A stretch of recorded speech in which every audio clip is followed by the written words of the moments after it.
It's true that some people define God as pure consciousness or as being synonymous with the laws of nature.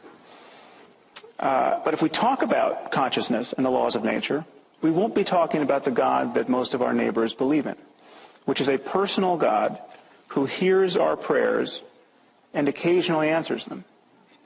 So I just want you to be sensitive to this, because if Michael or I say something derogatory about Islam or Christianity, which seems possible, the response from the other side shouldn't mention quantum mechanics. And it shouldn't reference a notion of God that is so denuded of doctrine as to more or less be synonymous with pure mystery or pure information or pure energy or pure anything. So I wanted to plant a flag there where you all can see it. Because the God that our neighbors believe in is essentially an invisible person. It's a creator deity who created the universe to have a relationship with one species of primate. Lucky us. and he's got galaxy upon galaxy to attend to, but he's especially concerned with what we do, and he's especially concerned with what we do while naked.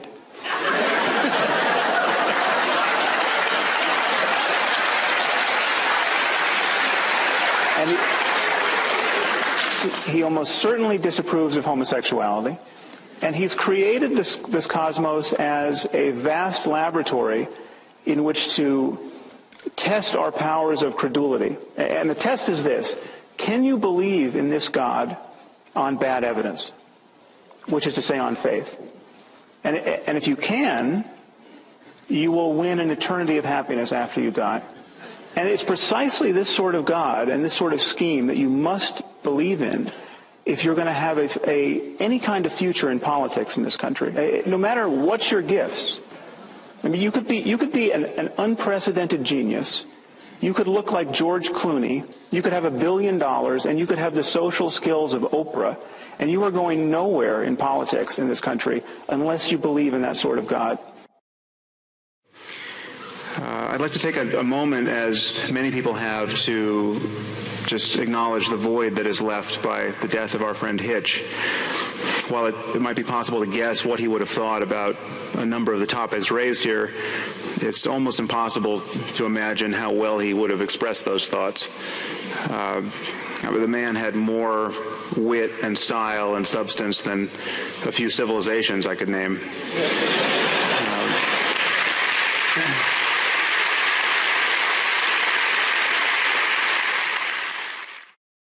Many people claim to find it impossible to believe or to imagine that they won't exist after death. Just try it for a second. I mean, you imagine that everyone in Paris right now is getting along fine without all of us. I mean, none of us are in Paris. We are really, really materially absent from whatever is going on in every other city on this planet right now. You were absent for all of human history before your birth. The idea that you simply can't imagine not existing after death is really kind of just for lack of trying, I think. The deeper point here, and this is where the whole style and content of what you're saying is so deeply unscientific, is that there's not a physicist sitting on this stage right now. Okay, I would never be tempted to lecture a room full of 1,000 people at Caltech about physics. I'm not a physicist. You're not a physicist. And basically every sentence demonstrates that you speak on the subject. Now, to not believe in God is to know that it falls to us to make the world a better place. We have barely emerged from centuries of barbarism. It's not a surprise that there are shocking inequities in this world. It is hard work to climb down out of the trees, walk upright, and build a viable global civilization when you start with technology that's made of rocks and sticks and fur. And this is this is a project, and progress is difficult. Just picture going back 100 generations within your own family. I mean, just picture it kind of mapped onto this room, maybe this front row. Just 100 people. Your father's fathers, mother's fathers, mother's fathers' fathers, on back. Now, I don't care how cultured you are, how well-educated your family. You can be Matthew Chapman, whose great-great-grandfather was Charles Darwin. But if you just keep going, in no more than 100 conversations, you are going to meet someone who thinks that sacrificing your firstborn child just might be a good way to control the weather. It is. Some of you probably don't have to go back quite that far. You just have to go home for Christmas. Okay, if you're going to say that non-locality is an operable principle in neuroscience, that is woo-woo right now in neuroscience. It's a principle in morphogenesis and differentiation. It's a principle in the workings of the pacemaker of your heart, where 100 pacemaker cells fire simultaneously, non-locally. Saying it louder and relentlessly is not going to make it true. The great irony of the popular conception of science as arrogant is that when you go to a scientific meeting, you don't see arrogance. I mean, you're about as likely to see real arrogance as you're likely to see nudity at a scientific conference. I mean, this is people are constantly offering caveats and hedges toward what they say. Every statement is couched in, I'm sure there's someone in the room who knows more about this than me, but because everyone is desperate to avoid public embarrassment. Now, this seems to be something you're not doing. Okay, just think about the Muslims at this moment who are blowing themselves up, okay, convinced that they are agents of God's will. There is absolutely nothing that Dr. Craig can say against their behavior in moral terms, apart from his own faith-based claim that they're praying to the wrong God. If they had the right God, what they were doing would be good on divine command theory.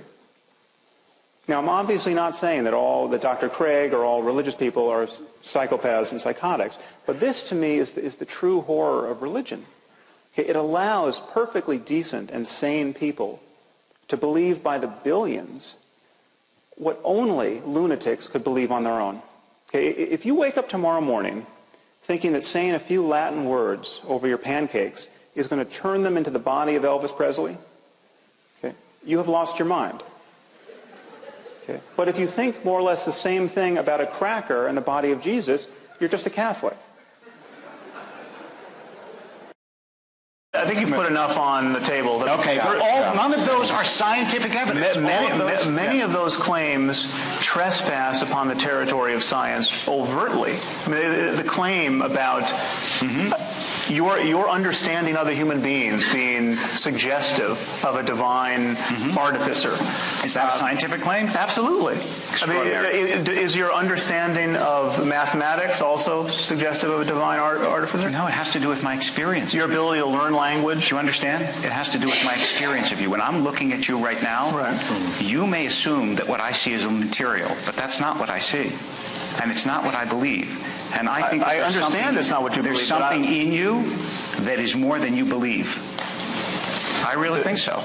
This is now, if you want to make that a scientific claim, you can. But I'm telling you, it's a metaphysical claim, and to confuse the two is a mistake. Okay, you can add any metaphysics you want. Thank you. In that, by that means, I mean, I can say, I see you as a reincarnate personality, and I think you were probably I was someone famous on Atlantis. Yes, don't make me like a washerwoman in a people do this all the time. I mean, you can broadcast. I mean, this is constrained by our common sense in every other domain of discourse. I mean, just take, for example, the people who think Elvis is still alive. Okay, what's wrong with this claim? I mean, why is this claim not vitiating our academic departments and corporations? I mean, I'll tell you why, and it's very simple. We have not passed laws against believing Elvis is still alive. The problem is that whenever somebody seriously represents his belief that Elvis is still alive in a conversation, on a first date, at a lecture, at a job interview, he immediately pays a price. He pays a price in ill-concealed laughter. Right. Now, surely you can agree with that. That is a good thing. Then he could rattle on about this is not a scientific claim. This is a matter of faith. When I look at you, I see you might be Elvis. I mean, he could do this.